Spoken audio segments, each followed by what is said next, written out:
কথা দিচ্ছি আজকের গল্পটা আপনাকে চরম লেভেলের হাসাবে। এত মজার গল্প যে আসামি ধরার মিশনে পুলিশরা নিজের কাজটাই ভুলে যায় আর হয়ে ওঠে রান্নাঘরের হিরো। হ্যাঁ, বাবুর্চি স্টাইল। কিভাবে পুলিশ অফিসার থেকে তারা বাবুর্চি হয়ে উঠেছে এর পেছনে রয়েছে চরম হাসির কাহিনী। চলুন শুরু করা যাক। গল্পের শুরুতে দেখা যায় কয়েকজন ড্রাগ ডিলাররা তাদের আস্তানায় আড্ডা দিচ্ছিল। তখনই জানালা দিয়ে একটা মেয়ে আসে আর ঘরের ভেতরে ঢোকার চেষ্টা করে।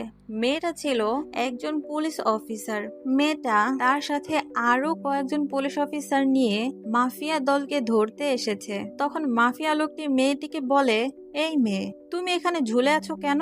যাও তোমার বাড়িতে গিয়ে দোলনা খেলো। মাফিয়া লোকটি বুঝতেই পারে না যে মেয়েটি একজন পুলিশ অফিসার ছিল।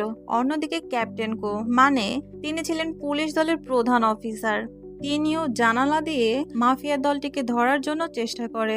বেচারা ভেতরে ঢুকতে গিয়ে এমন ভাবে ঝুলে আছে, সেটা দেখে তো আমারই হাসি পাচ্ছিল।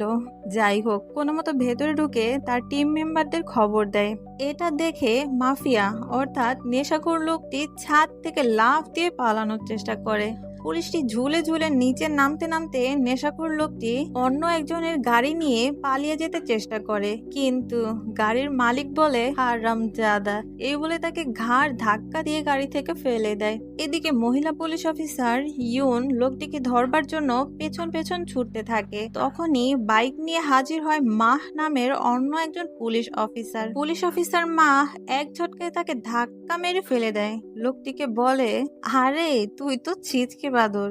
এরপর পুলিশটি তাকে গ্রেফতার করবে, তখন দেখে হাত কড়াই সে আনে নাই। বেচারা হাত কড়া আনতেই ভুলে গেছে। অ্যারেস্ট করতে আসছে, তবে হাত কড়া আনতেই সে ভুলে গেছে। এই ফাঁকে নেশাখোর লোকটি তাকে ফেলে আবার পালিয়ে যাওয়ার চেষ্টা করলে লোকটি একটা বাসের সাথে অ্যাক্সিডেন্ট করে হঠাৎ আহত হয়ে যায়। এই নেশাখোর লোকটির চক্করে তো প্রায় 15 থেকে 16টা গাড়ির দুর্ঘটনাই ঘটে যায়।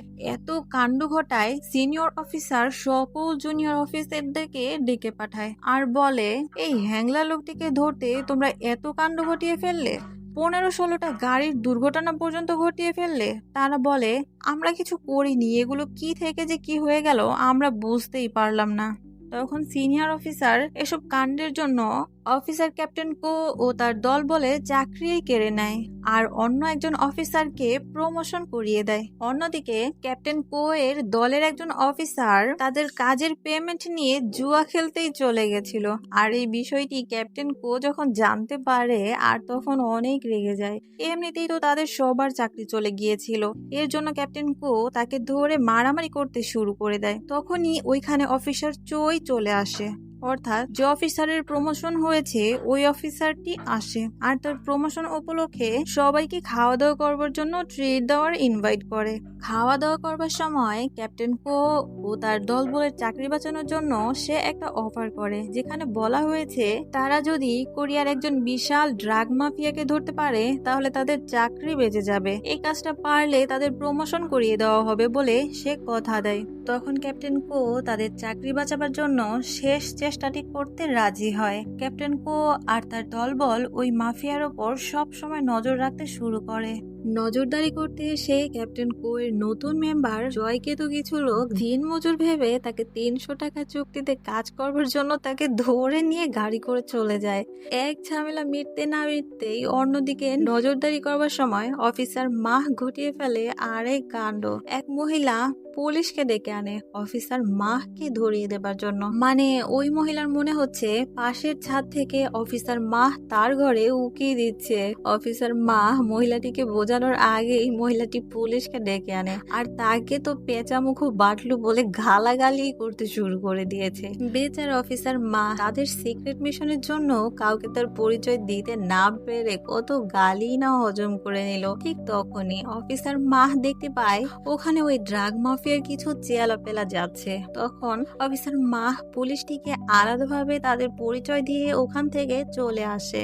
এরপর তারা খোঁজ পায় একটা চিকেন রেস্টুরেন্টে ড্রাগ মাফিয়ার প্রধান মুম্বে আসবে, তাই তারা ওখানে রেস্টুরেন্টের ক্রেতা সেজে চলে আসে। তাদের কাছে খুব একটা টাকাও ছিল না যে তারা পেট পুরে খাবে, কারণ টাকা তো আগেই তাদের একজন সহকর্মী জুয়া খেলেই উড়িয়ে দেয়। এই বিষয়টা নিয়ে তারা আবার ঝগড়া করতে শুরু করে দেয়। ঠিক তখনই ওইখানে ড্রাগ মাফিয়ার প্রধান মুম্বে চলে আসে। তারা মুম্বের বাড়ির ঠিকানা সহ অন্য অনেক ইনফরমেশন বের করে ফেলে। তারা প্ল্যান করতে শুরু করে কিভাবে তারা তার বাসায় পৌঁছাবে। মাফিয়া মাঝে মাঝেই এই রেস্টুরেন্টে খাবার অর্ডার করে, তাই তারা চিন্তা করে ডেলিভারি বয় সেজে তারা মুম্বের বাড়িতে ঢুকবে। তাই তারা প্ল্যান করে প্রত্যেক দিন এই রেস্টুরেন্টে বসে অপেক্ষা করবে আর কখন মাফিয়া এখানে খাবার অর্ডার করবে। ওই সময় ওই রেস্টুরেন্টের মালিক এসে তাদেরকে জানায় যে এই রেস্টুরেন্ট সে বিক্রি করে দেবে। তখন নতুন অফিসার জয় লাফিয়ে উঠে বলে সে এই হোটেলটা কিনে নিতে চায়, কিন্তু ক্যাপ্টেন কো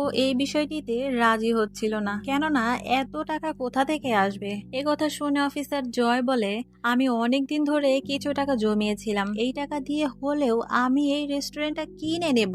সে বলে আমার ক্যাপ্টেনের চাকরি বাঁচাতে আমাকে এই কাজটা করতেই হবে। এসব কথা শুনে ক্যাপ্টেন কো তো ইমোশনাল হয়ে সম্মতি দিয়ে দেয়। এরপর ক্যাপ্টেন কো বাড়িতে ফিরে দেখে তার বউ তার উপর অনেকটা রেগে আছে, কারণ সে অনেক দিন ধরে তার বউকে কোথাও ঘুরতে নিয়ে যায় না, তাকে দামি কোনো জিনিসও গিফট দেয় না। এসব নিয়ে তার বউ তার সাথে অনেক রাগারাগি করতে থাকে।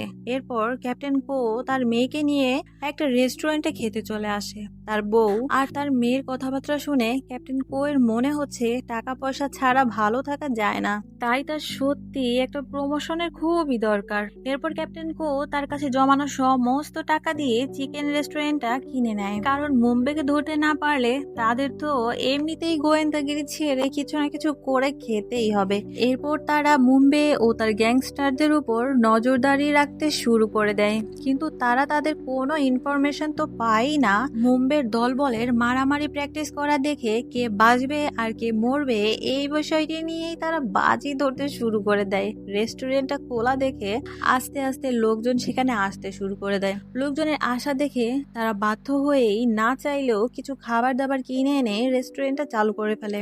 রেস্টুরেন্টের খাবার রান্না করতে এসে তারা খেয়াল করে অফিসার মা সবচেয়ে ভালো চিকেন রান্না করতে পারে। তার এই পারদর্শিতা দেখে অফিসার মাকে প্রধান শেফ বানিয়ে দেয় তারা। এরপর অফিসার মা চিকেনের সাথে খাবার জন্য এমন একটা সস বানায় যেটা খেয়ে রেস্টুরেন্টের লোকজন আরো বেশি অনুপ্রাণিত হয়। এরপর থেকে তাদের হোটেল সকলের কাছে আরো বেশি করে ফেমাস হয়ে ওঠে। তাদের হোটেলে এত পরিমাণ ভিড় লেগে থাকতো যে তারা ইনভেস্টিগেশন করার কথা ভুলেই গিয়েছে। সপ্তাহ খানিকের মধ্যে হোটেল থেকে তারা এত টাকা কামিয়ে ফেলেছে যে পুলিশ অফিসারের কাজ করেও 1 বছরেও তারা এত টাকা আয় করতে পারেনি।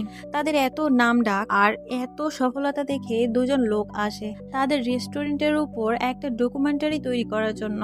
আসলে তারা এই রেস্টুরেন্টের খাবার রিভিউ নিয়ে একটা ডকুমেন্টারি তৈরি করতে অফার করেছিল, কিন্তু তারা ওই লোক দুজনকে ধাক্কা মেরে বাইরে বের করে দেয়। আর কিছুদিন পরে তাদের দলের ইয়াং নামের একজন পুলিশ অফিসার মুম্বে ও তার দলবলের দেখা পেয়ে যায়। তখন সে তার টিম মেম্বারদের ফোন করে না পেয়েই একাই তাদেরকে ধরতে চলে যায়, কিন্তু সে একা থাকার কারণে মুম্বে ও তার গ্যাংকে ধরতে পারেনি। আর সে রাগে দুঃখে রেস্টুরেন্টে এসে তার টিম মেম্বারদেরকে বলতে থাকে আমি একা একাই এখানে কাজ করে যাচ্ছি আর তোমরা এখানে আরাম করে বসে বসে মুরগি ভাজা খাচ্ছ। তোমরা জানো একা একা কাজ করা কতটা কঠিন? তখন অফিসার মাহ বলে তুমি জানো প্রতিদিন এত এত মুরগি ভাজা কতখানি কষ্ট, এতে আমার হাত পুড়ে যায়, আমার হাত কেটে যায়, আরো কত কষ্ট। আরেকদিকে অফিসার জয় বলতে থাকে প্রতিদিন 4 বস্তা পেঁয়াজ আর 15 কেজি রসুন কাটা কতখানি কঠিন কাজ, সে বিষয়ে কোনো আইডিয়া আছে তোমার?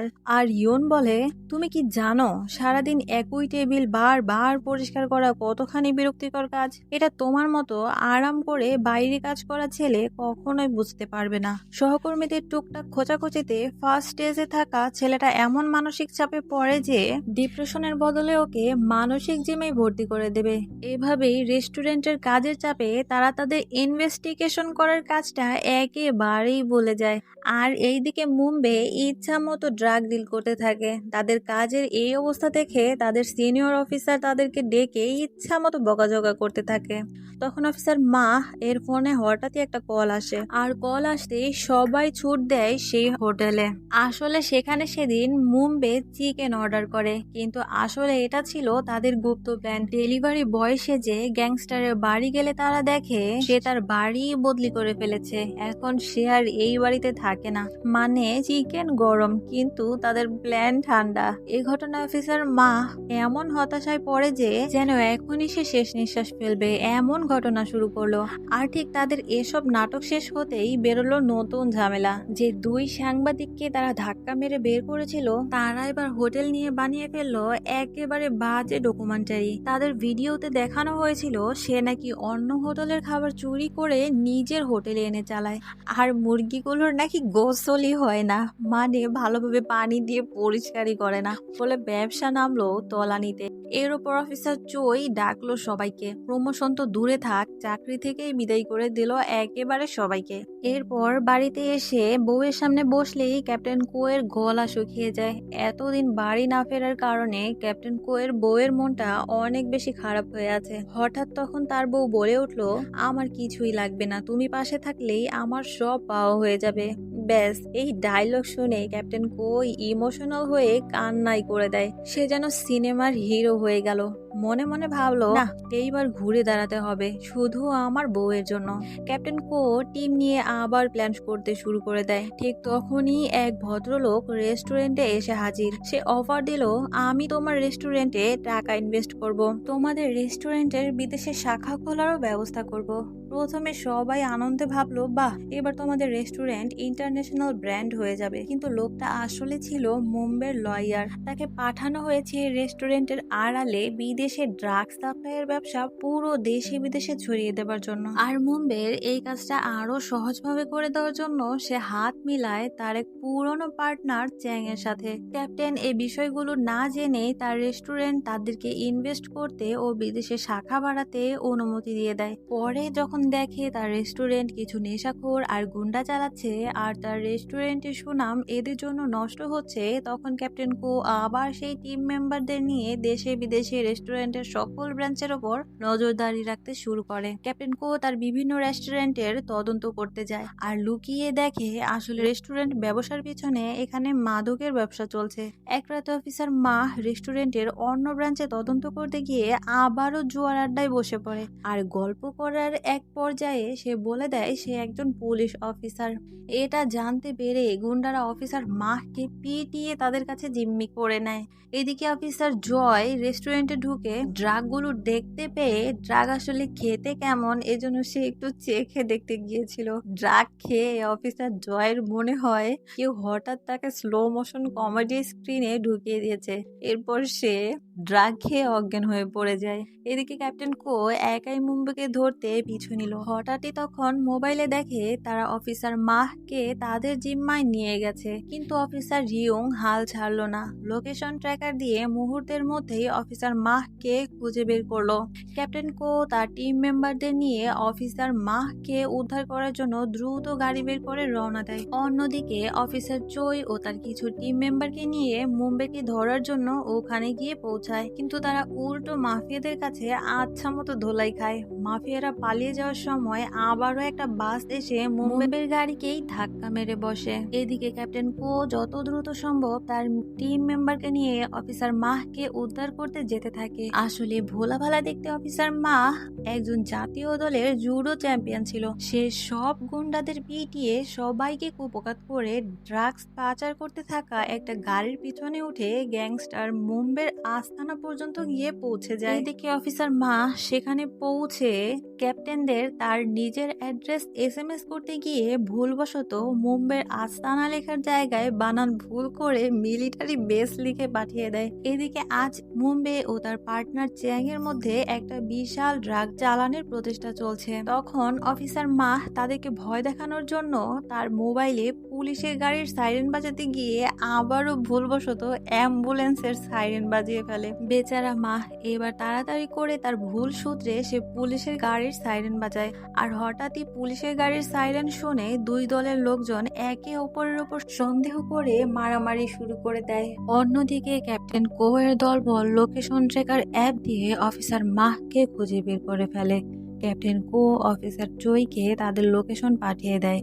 তবে অফিসার চোই ভালো করেই জানে যে ক্যাপ্টেনের এই 5 জনের দলকে হারানো এত সহজ নয়। বোকাশোকা এই লোকদের মধ্যে অফিসার মাহ ছিল একজন জাতীয় দলের জুডো চ্যাম্পিয়ন। নিমিষেই মানুষ মেরে ফেলা তার কাছে ওয়ান টুর ব্যাপার। সেই দলের ইয়াং ছিল একজন প্রাক্তন আর্মি কমান্ডার, আর ইয়ং ছিল একজন জাতীয় মার্শাল আর্টিস্ট। আর ক্যাপ্টেন কোকে তো পুলিশ ডিপার্টমেন্টের সবাই জম্বি বলে ডাকে, কারণ গত 20 বছরের কর্মজীবনে তাকে যতবারই শত্রুরা মারার চেষ্টা করেছে ততবারই তিনি কোনো না কোনো প্রকারে বেঁচে গেছে। এছাড়াও তাদের নতুন সদস্য জয় ছিল একজন অভিজ্ঞ বেসবল প্লেয়ার, যার কিনা শরীরে কখনো কোনো ব্যথাই হয় না। এখন তারা সবাই মিলে গুন্ডাদেরকে আচ্ছা মতো ধোলাই করতে থাকে। যখনই তারা গ্যাংস্টার মুম্বেকে ধরতে চেষ্টা করে তখন তার গুলির আঘাতে ক্যাপ্টেন কো কিছুটা আহত হয়ে পড়ে। ততক্ষণে মুম্বে একটা নৌকা নিয়ে সেখান থেকে পালাতে থাকে, কিন্তু ক্যাপ্টেন কো মোটেও হাল ছাড়ার লোক নয়। মুম্বেকে ধরতে সে ওই নৌকাতেই উঠে পড়ে। সেখানে মুম্বে আর ক্যাপ্টেনের মধ্যে মারামারি লেগে যায়। এত আহত হওয়ার পরেও কোনো কিছুতেই মুম্বে ক্যাপ্টেনের কোনো কিছুই করতে পারে না। তখন মুম্বে বুঝতে পারে কেন ক্যাপ্টেনকে পুলিশ ডিপার্টমেন্টের সবাই জম্বি বলে ডাকে। তো যাই হোক, এরপরে অফিসার চোই যখন তার দলবল নিয়ে আসে তাদের সাহায্য করবার জন্য, তখন সে এসে দেখে তারা 5 জন মিলে সকল গুন্ডাদের পিটিয়ে সবাইকে আটক করে ফেলে। তখন অফিসার চোই তাদের জন্য অ্যাম্বুলেন্স ডেকে আনে। আর অফিসার জয় ক্যাপ্টেনের এত সাহস দেখে তাকে নিজের বাবার মতো মনে করে। আর এদিকে অফিসার মাহ ছিল আসলে ইউনের হাজব্যান্ড। ইউন আসলে তার স্বামীকে সন্দেহ করত বলে তার স্বামীর ফোনে একটা লোকেশন ট্র্যাকার অন করে দিয়েছিল। মুম্বেকে ধরার আনন্দে তারা সবাই সেই চিকেন রেস্টুরেন্টে খাওয়া দাওয়া করছিল। আর এত কঠিন একটা কাজ করার জন্য পুলিশ ডিপার্টমেন্ট ক্যাপ্টেন ও তার দলবলকে রাষ্ট্রীয় মর্যাদা দিয়েছিল। তো আজকের গল্পটা এ পর্যন্ত। গল্পটা ভালো লাগলে একটা লাইক দেবেন আর চ্যানেলটা সাবস্ক্রাইব করবেন।